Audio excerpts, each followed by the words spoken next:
Today's about mixing. Mixing is that rare thing that challenges producers of all skill levels. And because I've taught thousands of producers over the past decade, I've gotten insanely good at breaking down how to mix a song in the simplest, most effective way possible. And today I'm going to hop into my student's song here that's in need of a little mix down, and I'm going to show you the easiest, most effective 4 steps you could ever use to mix a song. I don't care what skill level you are, you will take something from this. Let's go ahead and give it a listen so we can get started.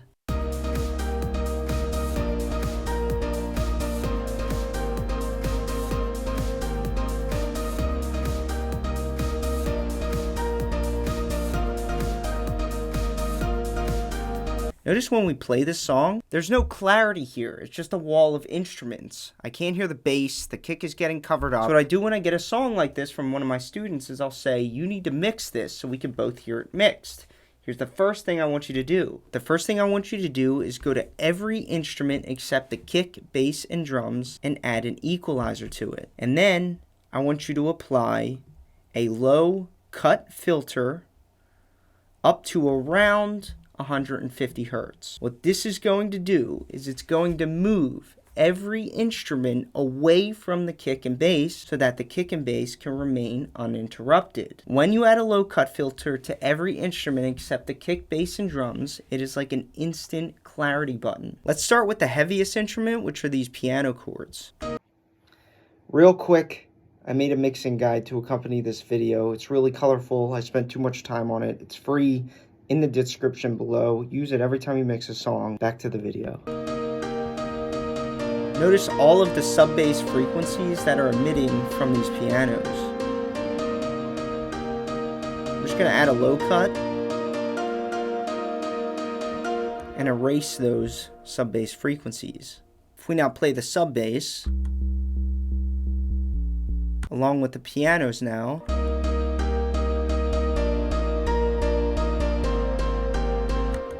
they can now coexist without fighting each other. Now when you're EQing, try not to EQ in solo mode like I just did, especially when you're working with these heavy instruments like these chords. A better way to do it is actually play the instruments you're EQing against or just play the whole song. I like to do it against the instrument in question, which in this case is the bass. And then we can bring in our piano chords.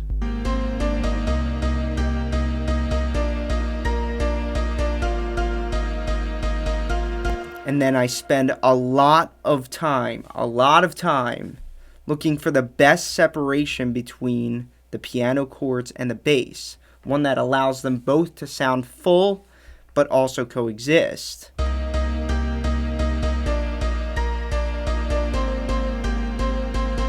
And you'll be able to easily tell if you're EQing too much. You get something like that, where the bass is clear, but you're losing a lot of your piano, or something like this, where you're not cutting enough out of the piano chords or chords, and your sub bass is just struggling to get through. I think my sweet spot's somewhere right here, but I can always tweak that later. So once I finish an instrument, I'll go to the other instruments and do the same thing, like these arps. And if you look at the EQ, you can see these arps are producing some low-end frequencies. Now by ear, I can't hear that sub-frequency information. It still doesn't matter. I want to cover my basses and get rid of it anyway. Now do you have to do this in this situation where you have a synth that is so high-pitched it's not emitting any low frequencies that you could hear? Well, that's entirely up to you. I like to do it anyway just to be safe, because if we have too many instruments emitting low frequency information, even if we can't hear it, that low frequency information may take up headroom later during mastering. The result of lost headroom is that you may struggle to get your song loud or to get that full, tight feeling that professional songs have. Alright, the other synths we have here are his sub bass and his bass layer.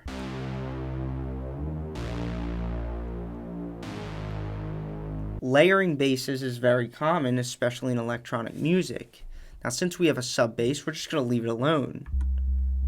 There's no reason to add any EQing to this. It's already sitting in that sub-frequency range like we want it to be. As for the bass layer, we want to treat it just like the other instruments and move it away from the sub-bass frequency range. And remember, with low-frequency instruments like this bass layer, you want to spend that extra time looking for that perfect separation between the sub-bass and that low-frequency bass layer. Now that wraps up the EQing. Let's compare and contrast the instruments EQ'd versus not EQ'd. Now here they are not EQ'd.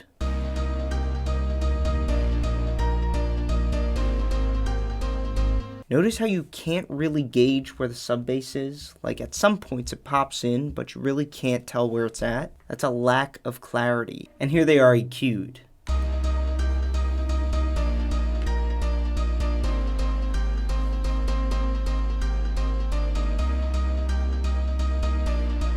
Hear that beautifully uninterrupted sub-bass? Pay attention to this sound. Ready?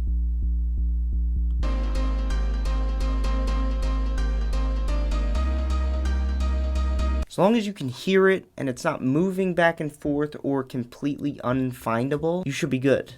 That's clarity. That's where clarity starts. Clarity starts in the bass. So after my student EQs everything, they might come back to me and say, what next? And the next thing I tell them to do is grab this free plugin called OTT and add a little bit of it to most things. OTT is by far the most powerful plugin in the world. It makes sounds stronger and it makes groups of sounds tighter and more glued together. So here's my thought process as I add a little bit of OTT to most of these instruments. I'm going to start again with the front-running instruments, which are these piano chords.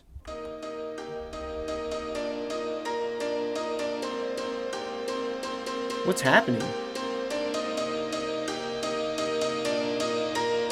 It's like I can just keep cranking this depth knob and the sound gets stronger and stronger. Isn't that wild? What this plugin is doing is it's squeezing and expanding the sound at the same time, creating the strongest version of itself. Here's a side-by-side comparison with a lot of OTT on the pianos versus none.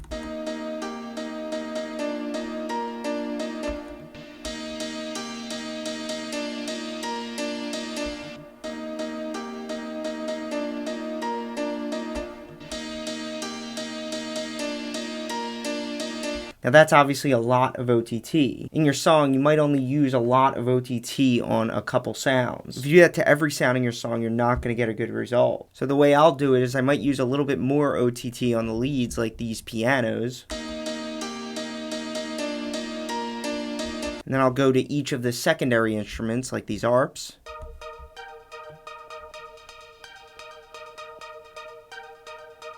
You put just a little bit, so it adds that little bit of glue factor. It's not going to be an intense result, but it does something. Sub bass, you're not going to touch. You just don't have to. It's not really going to do anything. Check this out.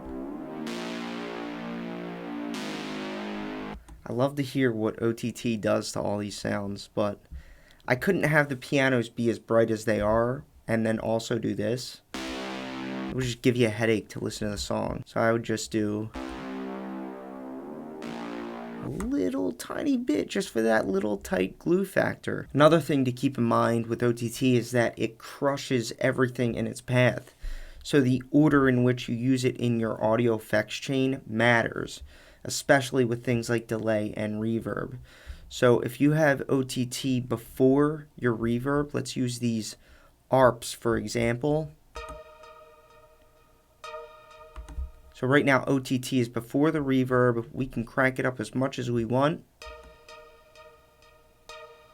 And the way effects chains works is the sound happens, then OTT is going to happen, and then the reverb. So OTT isn't touching the reverb. Now if you take OTT and you put it after your reverb versus before the reverb, after the reverb, before the reverb, you can hear that when OTT is after the reverb, it crushes the reverb and tries to glue it to the sound. Now that is a really cool thing to do in your song, which is put the OTT after the reverb in some situations. But again, you're not going to do that in every situation because you might not get a good result. So make sure you're conscious of where that OTT is in your effects chain. Now this is my favorite. The drums. You group all of your drums, including the kick, into one single group. You put OTT onto the group. So check this out. Isn't that crazy how strong this plugin is? Now, I would never do that. That's just too outrageous. I'm just going to add a little bit just for that little bit of glue effect. Now here it is with OTT.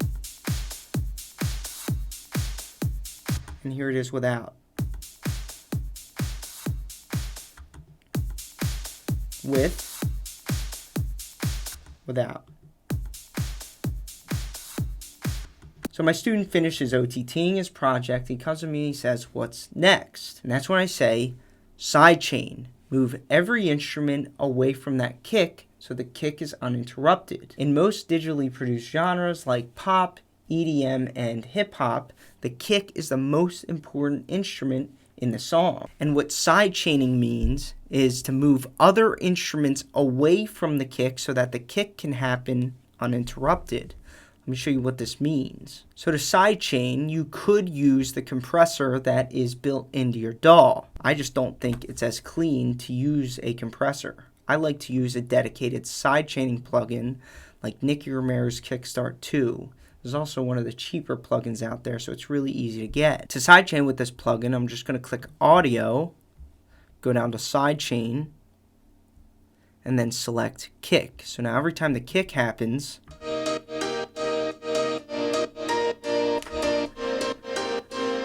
the pianos move away, or in other words, they duck away. Now, across all genres, you will have varying amounts of sidechaining that suit that genre. In this case, this is a house song, so we're going to have fun with it. Now, I'm just going to go instrument to instrument, including the bass, chords, and melody, and just move them all away from the kick. Now, he already has his instruments nicely grouped up, so all we need is one sidechaining plugin that can do all the job for us.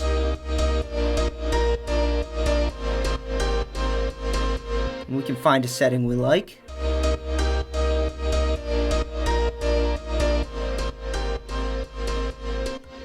Now, like EQing, sidechaining does have a nuance about it. There is a real reason we use sidechaining, and it's not just about this fun, exciting ducking effect that I just showed you.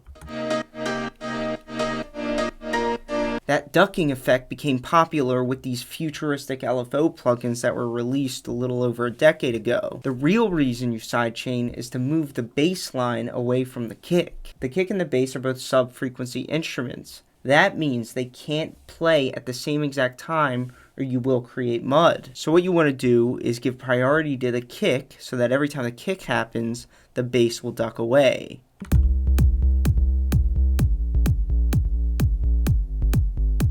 And these cool futuristic plugins tell us how big our kick is so we know how much of this bass line to cut away every time the kick happens. Isn't that like so satisfying? So if you're not crazy about that ducking effect, or that ducking effect doesn't really suit the genre of music that you make, just make sure that you spend extra time finding that separation between the kick and bass with some sidechaining. So here we are at the final step. After EQing, compression, and sidechaining are still not quite there. You have one more step to make your mix as close as possible to a professional sounding mix. The final step is to use a reference track to help you get the final balance of your song. There are two things you're going to need to complete this step. One of these things is called a reference plugin. I like to use Reference 2. I recommend investing in a reference plugin if you want the absolute top quality result. The other thing you'll need is to download the MP3 to a professional song that is sonically similar to yours. That means the genre is the same and a lot of the instruments are the same. You're going to use that song to compare your mix to it and get your mix's balance up to the standard of the professional mix. Let me show you what I mean. The song we used as a reference for this song is called Without You by Kygo. It's one of the songs on his latest album. Here's the drop to that song.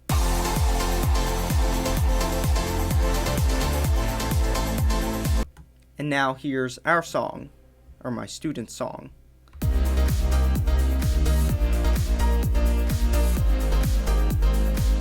Notice the similarities. They're both house songs. They have a similar bass line, both piano leads. That's kind of what you're looking for when you're picking a reference track. So here's how to use a reference plugin. I'm going to explain to you as if you're one of my students and we're on a one-on-one session. Okay, so up to this point, you've only relied on your ear to get your mix as close as possible to perfect. But your ear will only take you so far. To get you that last 10% of perfection in your mix, you have to use a reference mix to help you get there. A reference plugin allows us to switch back and forth between a reference mix and our mix at like rocket speed. So here's our mix. You want to get your ears adjusted to the mix, and then you switch. Then you go back. Get your ears adjusted to your mix, and then you switch. What do you hear? That's what you have to pay attention to. Do you hear any differences? When I switch back and forth,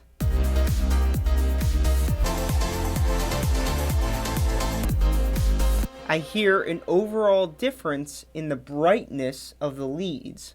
Listen to his pianos and listen to mine. Here's his. And there's mine.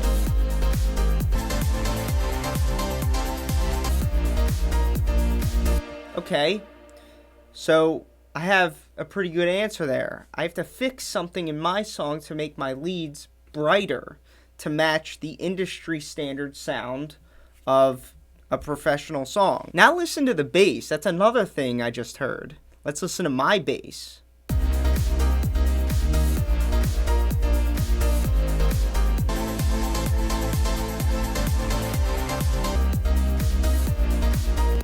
The sounds are pretty similar, but the levels are off. My bass is way louder. It's not as cleanly balanced with the other instruments as is in the reference song. So we could do one of two things with that information. I can go into my song and brighten up my leads with more OTT or more EQing or just by adjusting the levels. I can also go into my bass and adjust the levels of that, considering it is a little too loud. But since those are such minor details, I may be able to go onto the master and make subtle adjustments with an EQ and see if I can get to that result. So here's an EQ I was messing with off camera that kind of got me pretty close. Here's the reference. Let your ears adjust. Then we'll switch.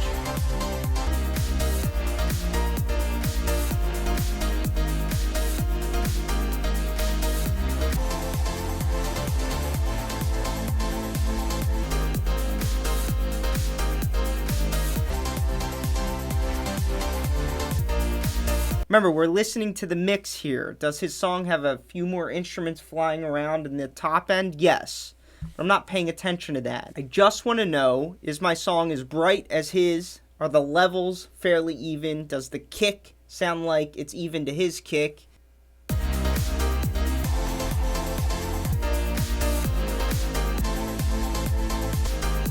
That is so close. And our song isn't even mastered, and it still sounds close to a mastered, professionally released commercial song. And that is how you mix a song. Now, are there other factors that go into mixing a song? Yes. You can write a book about it. There's a lot to mixing. But in the meantime, I have no doubt that if you follow this video, your mixing skills will no doubt improve. If you want to work with me one-on-one, I have a link for my coaching program at the top of the description below. If you want to join your producer community to get feedback on your music from myself and every student that I've ever taught, I have a link at the top of the description below for that as well. I'll see you in the next video.